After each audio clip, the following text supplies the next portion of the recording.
નમસ્તે મિત્રો, તો આજે આપણે ભગવાન બુદ્ધની એક મહત્વની વાત કરીશું કે સફળતા શું છે। તો તમે આ વિડીયોને અંત સુધી જરૂરથી જોજો। તો આવીએ જાણીએ સફળતા શું છે।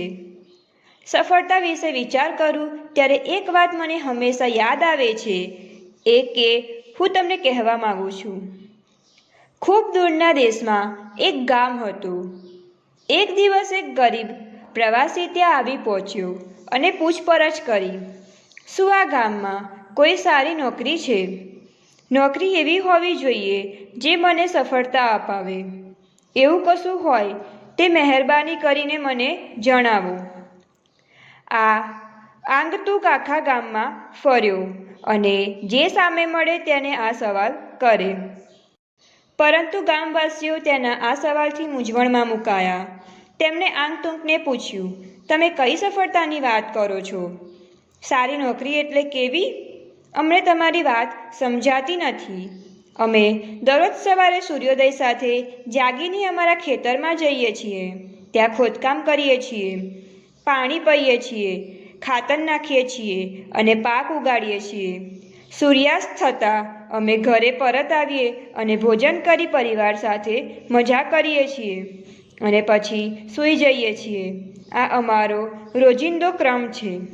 અમે સફળતા વિશે વિચાર કરવા ક્યારેય રોકાયા નથી કે પછી એવું પણ વિચાર્યું નથી કે કેવા પ્રકારની નોકરી સફળતા અપાવશે। આ બધું શું છે તે અમને જણાવો। આગંતુકે દરેકને એક સરખો જવાબ આપ્યો, સફળતા એટલે એવી બાબત જે જોઈને અન્ય લોકો તમારી ઈર્ષ્યા કરે। એ એવી સ્થિતિ છે જેમાં તમારી આસપાસના લોકો તમને જોઈને કહે, આ માણસે સરસ કામ કર્યું છે। ગામવાસીઓ એકત્ર થયા અને આગંતુકે કહેલી વાત પર થોડા સમય સુધી ચર્ચા કરી। તેઓ એક તારણ પર આવ્યા અને તેને જણાવ્યું, માફ કરજો, પરંતુ તમે જે સફળતાની વાત કરો છો તે અહીં નથી। અમે આ અંગે ચર્ચા કરી અને લાગ્યું કે તમે જે ઈચ્છો છો તે સફળ નગરીમાં મળી શકે, પણ એ અહીંથી ઘણું દૂર છે। તમારે ત્યાં પહોંચવા માટે પહેલાં દૂર દેખાતા પર્વતોની પાછળ જવું પડશે। ગામવાસીઓએ પ્રવાસીને આ સલાહ આપી અને એ તો પર્વતની પેલે પાર જવા ચાલી નીકળ્યો। પ્રવાસ ખરેખર ઘણો મુશ્કેલ હતો। ક્યાંક સીધા અને ક્યાંક ખડખાડ ચઢાણો પાર કરવા પ્રવાસીને ઘણો સંઘર્ષ કરવો પડ્યો। જંગલી કૂતરા તેની સામે ભસતા અને રાત્રે તો તેણે આ બધાની બીક પણ લાગતી। દિવસે તેને ધોમધખતા તડકાનો સામનો કરવો પડ્યો, રાત્રે ઠંડી ધ્રુજાવી દેતી અને આ બધા વચ્ચે ભૂખ્યા રહેવું પડતું હતું તે અલગ। આમ છતાં તેણે પ્રવાસ ચાલુ રાખ્યો। ગામવાસીઓએ તેને જે નગરની વાત કરી હતી ત્યાં પહોંચ્યો તે પહેલાં તેણે અનેક પર્વત અને ઝરણા પસાર કર્યા। અને એ ગામ કેવું હતું? આધુનિક, સુંદર, જાણે સફળતાનું ચિત્ર જ જોઈ લો। થાકીને લોથ થઈ ગયેલો આ મુસાફર તો ઉત્સાહથી ઉછળી પડ્યો। તેને ખાતરી થઈ ગઈ કે આ ગામમાં તેને સફળતા મળશે। ગામમાં પ્રવેશીને તેણે મેયરને મળવા વિશે પૂછપરછ કરી। તેણે લઈ જવામાં આવ્યો। મેયરે પહેલી નજરે જ અતિ સમૃદ્ધ દેખાતા હતા।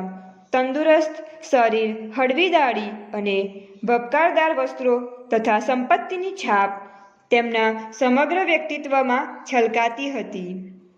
તેમણે મુસાફરને બેસવા જણાવ્યું અને થોડી ક્ષણ સુધી તેણે નિરીક્ષણ કર્યું।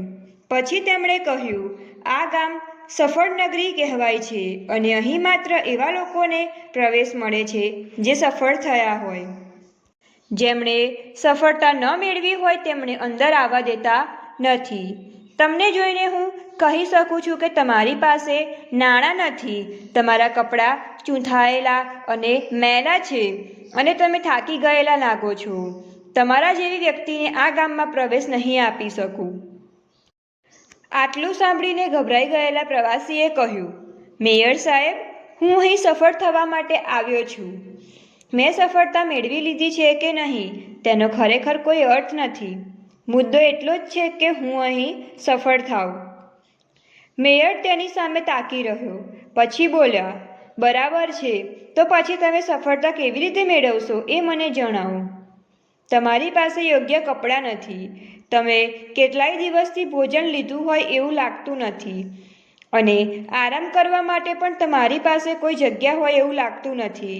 તમારી પાસે નાણાં નથી અને કોઈ પરિચિત પણ નથી. ત્યારે તમે અહીં સફળતા મેળવવાની વાત કેવી રીતે કરી શકો? પ્રવાસી તો ચૂપચાપ બેસી રહ્યો હતો. ત્યારે મેયર આગળ બોલ્યા, હું જાણું છું કે સફળ નગરીમાં પહોંચવા માટે તમે પર્વતો વટાવીને આવ્યા છો. આજથી અહીં પહોંચતા પહેલાં તમે અન્ય એક ગામમાંથી પસાર થયા જ હશો. ત્યાંના લોકો અત્યંત સંતુષ્ટ જીવન જીવે છે. મારી વાત બરોબર છે ને? તમે એ લોકો પાસેથી કશું શીખ્યા નહીં? તમે એ ગામમાં પહોંચ્યા ત્યારે તમે શું વિચાર્યું હતું? પ્રવાસીએ જવાબ આપ્યો, એ સાચું કે એ ગામના લોકો ખુશ જણાતા હતા, પરંતુ તેઓ સફળતા પ્રત્યે ઉત્સાહી નહોતા લાગતા. તેથી મેં ધારી લીધું કે ત્યાં સફળતા નહીં મળે, અને એ કારણે હું પર્વતો પાર કરીને અહીં આવ્યો. મહેરબાની કરીને મને અહીં તક આપો. મેયરે કહ્યું, જુઓ, જે પોતાની સાથે દુઃખ લઈને આવે તેમને સફળ લોકો ક્યારેય આવકારતા નથી. જેમની તેઓ પ્રશંસા કરી શકે, જેમણે પોતાની મેળે સફળતા હાંસલ કરી હોય તેવા લોકોને જ સફળ લોકો મળવા માગતા હોય છે. જેમનાથી પોતાનું જીવન ગરીબ થાય એવા લોકોને સફળ લોકો મિત્ર બનાવવા માગતા નથી. તમે ગંભીર ભૂલ કરી છે. તમે આ સમુદાયના સભ્ય બનવા માગતા હતા તો તમે જે ગામમાંથી પસાર થયા ત્યાં રહીને પહેલાં ધનિક થવું જરૂરી હતું. જો તમે પૂરતું નામ કમાયા હોત, શ્રેષ્ઠ વસ્ત્રો પહેર્યા હોત, તંદુરસ્ત થયા હોત અને અહીં આવ્યા ત્યારે સમગ્ર વ્યક્તિત્વમાં સફળતા દેખાતી હોત તો અમારી સાથે તમને સામેલ કરવામાં અમને આનંદ આવત. આમ છતાં તમે રાતોરાત સફળતા મેળવવા માંગો છો. એક વ્યક્તિ તરીકે તમારી પાસે અપેક્ષિત પ્રયાસો કરવા માટે તમે તૈયાર નહોતા. આ રીતે સફળતા મેળવવાનો વિચાર કરવાનો મતલબ એ છે કે તમે એક ઊંચો પર્વત એક જ દિવસમાં ચડી જવા માંગો છો.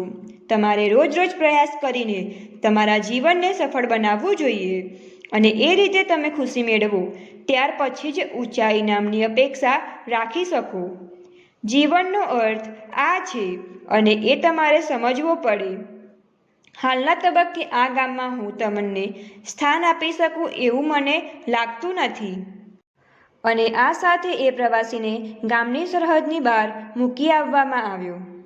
આ વાર્તાનો જે સાર છે તેનો વારંવાર પુનરોચ્ચાર થવો જરૂરી છે. સફળ નગરીમાં રહેતા લોકો માત્ર એમને જ આવકારે છે જેઓ સફળ હોય. જે સફળ નથી તેઓ આવકાર્ય નથી. આશા છે તમે આ યાદ રાખશો. આ વાર્તાનો બોધ એ છે કે સફળતા રાતોરાત નથી મળતી, પણ વર્ષો સુધી પ્રતિબદ્ધતા સાથે મહેનત કરવી પડે છે. પહેલાં તો સફળતા મેળવવા કરતાં વાસ્તવિક ધ્યેય નિર્ધારિત કરો. તે હાંસલ કરવા સખત મહેનત કરો અને સફળતાની નજીક પહોંચી જાઓ. ત્યાર પછી જ તમે મોટા પાયે સફળતા મેળવવા સજ્જ થઈ શકશો. તમે તમારી આસપાસના વર્તુળમાં ખુશી મેળવવા સક્ષમ નહીં હોવ તો આ વાર્તામાં પ્રવાસીની જે સ્થિતિ છે તેના કરતાં અલગ સ્થિતિ તમારી નહીં હોય. અભ્યાસ કે કામગીરી વિના આખો દિવસ બેસી ન રહો. એક દિવસ એકાએક કંપનીના પ્રમુખ બની જવાનું કે એકાએક સમૃદ્ધ બની જવાનું સ્વપ્ન ન જોશો. સફળ નગરીના લોકો તમને ક્યારેય તેમની નજીક નહીં આવવા દે. આશા રાખું છું કે આ વાત તમે હંમેશા યાદ રાખશો. અને આવી જ વિડીયો જોવા માટે અમારી ચેનલને લાઈક, શેર અને સબસ્ક્રાઈબ જરૂરથી કરજો.